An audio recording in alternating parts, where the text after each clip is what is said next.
जब भी हम क्रिकेट मैच देखते हैं, हम ऑब्ज़र्व करते हैं जिस टीम का मोमेंटम ज़्यादा होता है वो दूसरी टीम से आसानी से मैच जीत जाती है, जिसका मोमेंटम बहुत कम होता है। अगर बॉक्सिंग मैच के दौरान आपका दोस्त आपको ज़्यादा ज़ोर से पंच मारता है और इसका मतलब ये है कि उसके पास मोमेंटम ज़्यादा है और आप एक्टिव नहीं हैं और वो आपसे मैच जीत जाता है और आपको बहुत ज़्यादा जो है वो शदीद ज़ख्मी कर देता है। एक ऑब्जेक्ट जो कि मूव कर रहा है, इसका मोमेंटम होता है।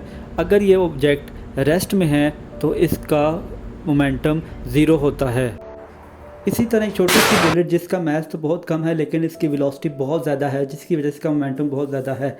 इसी तरह एक शिप जिसका मास तो बहुत ज़्यादा है लेकिन इसकी वेलोसिटी बहुत कम है। सो ज़्यादा मास की वजह से इसका मोमेंटम बहुत ज़्यादा है। सो ज़्यादा जिस चीज़ का इनर्शिया ज़्यादा होता है, इसको स्टॉप करना उतना ही मुश्किल होता है। सो हम कहते हैं कि मोमेंटम जो है equal to mass multiply velocity can be it is represented by जो है वो पी। और अगर हम इसकी बात करें इसकी मैथमेटिकली फॉर्म्स की, सो इसके फार्मूला की बात करें तो इसका जो फार्मूला है उसका जो फार्मूला है मोमेंटम का वो है एम वी। सो अगर हम बात करें उसकी मोमेंटम की जो है वो डायमेंशंस की, तो मोमेंटम की जो डायमेंशंस हैं वो हमारे पास होती है एम एल टी -1। तो ये इसकी जो है वो डायमेंशन हो जाती हैं। नेक्स्ट अगर हम यूनिट की बात करें तो यूनिट हमारे पास जैसे मैथ है तो मैथ का यूनिट हमारे पास केजी और वेलोसिटी हमारे पास यूनिट होता है मीटर पर सेकंड। तो ये हमारे पास यूनिट बन जाएगा मोमेंटम का। मोमेंटम जो है वो वेक्टर क्वांटिटी है। इसका मतलब ये है कि मोमेंटम हैज़ जो है direction and as well as magnitude. So हम मोमेंटम अगर हम लिख रहे हैं तो हम कहते हैं मोमेंटम जो है वो it is represent P, so product of mass and velocity. So velocity is vector quantity, so that's why momentum is vector quantity. Newton second law को हम जो है वो इन टर्म ऑफ मोमेंटम जो है वो एक्सप्रेस कर सकते हैं। उसके लिए हमें जो है सबसे पहले इक्वेशन जो है वो इक्वेशन ऑफ मोशन की रिक्वायरमेंट होगी, जो कि हमारे पास जो है वो F equal to M A है, इक्वेशन नंबर 1 हो जाएगी। इसी तरह अगर हम जो है वो एक्सेलेरेशन की बात करते हैं तो एक्सेलेरेशन हमारे पास होता है रेट चेंज ऑफ जो है velocity. So it's our equation number 2। अब हम ये करते हैं इक्वेशन नंबर 2 को जो है 1 में पुट कर लेते हैं। तो जब इक्वेशन नंबर 2 को हम 1 में पुट करेंगे सो क्या होगा हमारे पास f equal to M as it is, हम a की वैल्यू जो है यहाँ पे रिप्लेस कर देंगे। तो ये हमारे पास हो जाएगा D V over D T. So अब हम जो है वो इसको जो है अरेंज कर लेते हैं। So D over D T M V. So M V हमें पता है जो ये मोमेंटम की इक्वल है। सो एफ इक्वल टू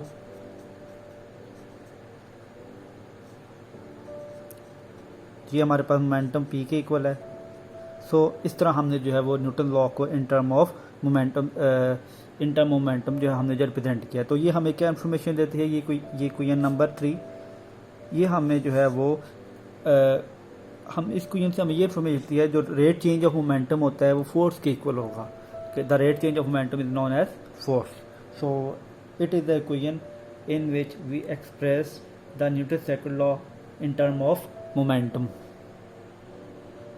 पॉइंट 3 हमारे पास ये है कि जब हमारे पास जो है वो लार्ज नंबर ऑफ पार्टिकल हो, so when there are many particles,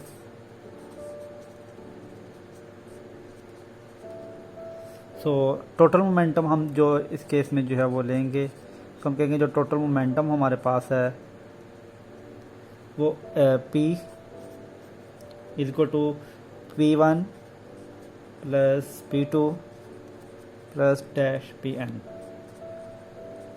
तो टोटल मोमेंटम को जो है हम इस इक्वेशन से जो है वो फाइंड आउट कर सकते हैं by sum of all the momentum is equal to the total momentum of the object.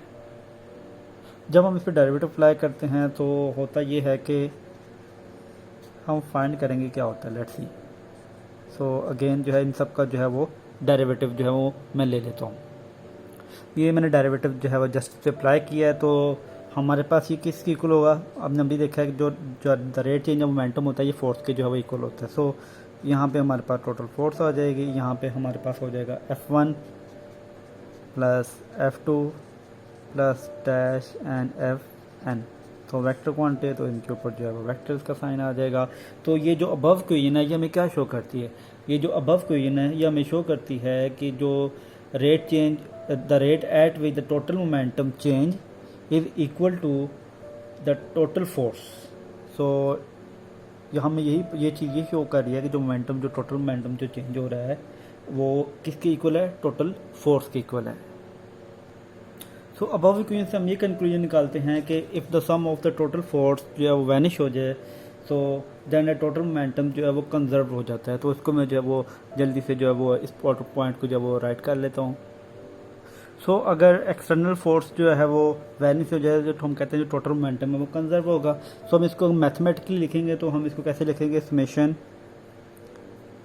Summation F मतलब EXT एक्सटर्नल फोर्स जो है वो अगर जो है वो वैनिश हो जाए तो मतलब इक्वल टू जो है वो ज़ीरो हो जाए तो हम ये कहते हैं जो मोमेंटम जो है वो equal to zero. So d/dt momentum equal to zero. So this हम ये कहते हैं कि ये टोटली जो है इंडिपेंडेंट करती है जो सी फोर्सेज जो है वो उस पर एक्ट कर रही होती हैं बिटवीन द बॉडीज़, और जैसे कि फॉर एग्जांपल जो है वो इलेक्ट्रिक ग्रेविटेशनल जो है वो एटसेट्रा। तो अब हम जो है वो फर्दर जो है वो एग्जांपल को जो है वो स्टडी करेंगे। हम एग्जांपल लेते हैं कि दो बॉल जो हैं जो कि स्ट्रेट लाइन में मूव कर रही हैं वो एक दूसरे के साथ कोलाइड कर जाती हैं। तो कोलाइड करने के बाद हम ये देखेंगे जो इनिशियल मोमेंटम और जो फाइनल मोमेंटम था उसमें क्या चेंज आई है इन बॉल्स का आपस में कोलाइड करने के बाद। तो हम जो है वो इनिशियल और फाइनल मोमेंटम जो है वो बॉडीज़ का जो है वो लिख लेते हैं बिफोर एंड आफ्टर जो है कोलाइजन। तो इनिशियल मोमेंटम जो बॉल्स का होगा वो होगा m1 जो उस बॉल वन का जो मास है और u1 उसकी जो वेलोसिटी है। सिमिलरली जो है वो m2 और u2 जो है सेकंड बॉल का मास एंड वेलोसिटी है। इसी तरह उनका मोमेंटम जो है वो आफ्टर जो है वो कोलाइजन जब हम देखते हैं तो डेफिनेटली जो फाइनल जो मोमेंटम होगा हमारे पास वो हमारे पास हो जाएगा m1 प्लस v1 मैस और v1 प्लस m2 v2।